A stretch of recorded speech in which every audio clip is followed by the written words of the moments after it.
So this video is another touchy subject. Now it's not about suicide or self-harm. It's another one out there. I was watching one of my shows the other day, and and um, and he they were talking now. I've kind of talked about this in the past, but I just want to bring it up again, and then I want to tell you this kind of twist on the thing. Anyway, stop the introduction now. Here's the actual video. So we always think about this scenario, this question. You always are afraid. You always are afraid in life. And people always ask, my mom, my sister, my family, my helpers, everyone in the world that I've ever met has answered this, has asked me this question. And this question is, why do I only have open bottles of drinks? Now, most of it's because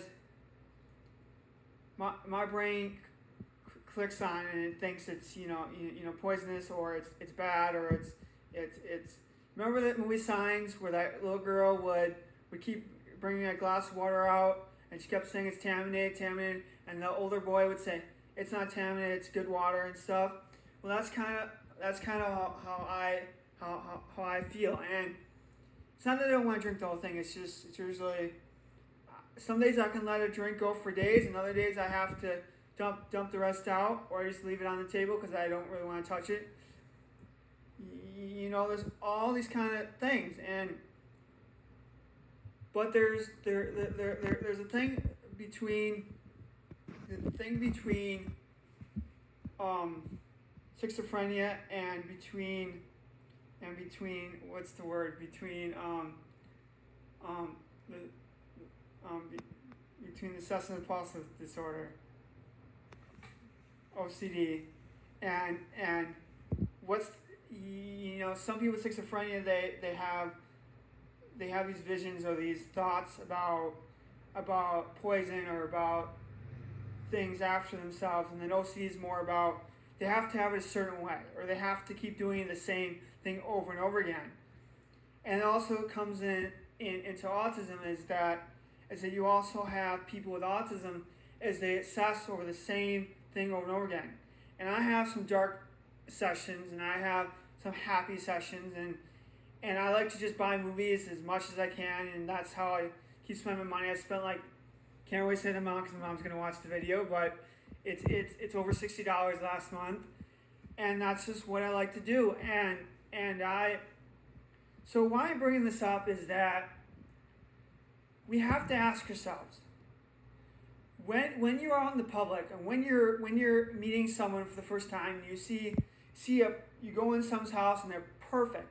They have the spoons right to the tip, how they want. They have all the blue crayons next to each other. They have all the red next to each other.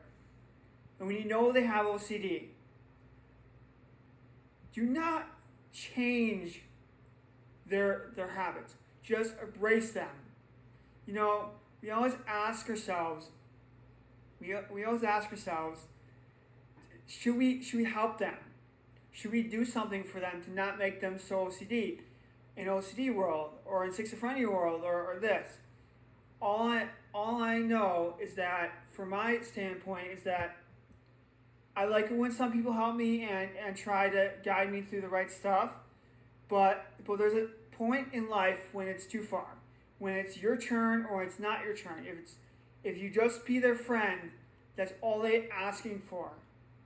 Because some people, like with autism, OCD, and schizophrenia, they have a trouble, and any special needs people in the world have a trouble way of meeting people. Some people are really good at meeting people, but others are really hard to meet people and make friends and out there. So once you try switching them or try helping them in any way, shape, or form, you're not here to fix their problems. You're here to help them and guide them to the right way. you can guide them but not help them. And sometimes I think we help each other too much in the special needs world when we're having a friend with special needs, because we see the problem and then we want to fix it. We don't want you to fix our problems. We want you to maybe help us a little bit if we're going overboard or if we're doing something. We might be a little weird off sometimes, but that's just who we are. Treat us who we want to be treated. And that's how the rest of the world also.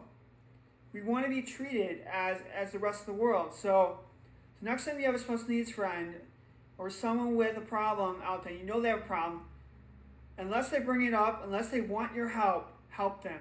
But just be their friend. That's all we're asking. And if you can just do that, then we will have more success rate of getting friends and going out in the public. Because sometimes we're too scared to go out in the public, and that's why we don't want to do it, because we have people judging us every 4 seconds. To me, I don't really care if people judge me, because it's just, I'm used to it by now. But just remember, don't judge. Just try to be their friend, and don't try. Don't force the friendship on us. We don't like that either. So if you're trying too hard to be our friend, then it's not going to work out, because we can see it a mile away. We might still want to hang out with you, but you're forcing the friendship. We don't want forced friendship. If you like us, like us. If you don't, then never see us again. Because we'd rather have friends like everyone else that actually enjoys hanging out with us and not forced on us. Thanks. This is Ryan Kramer. Thanks for watching.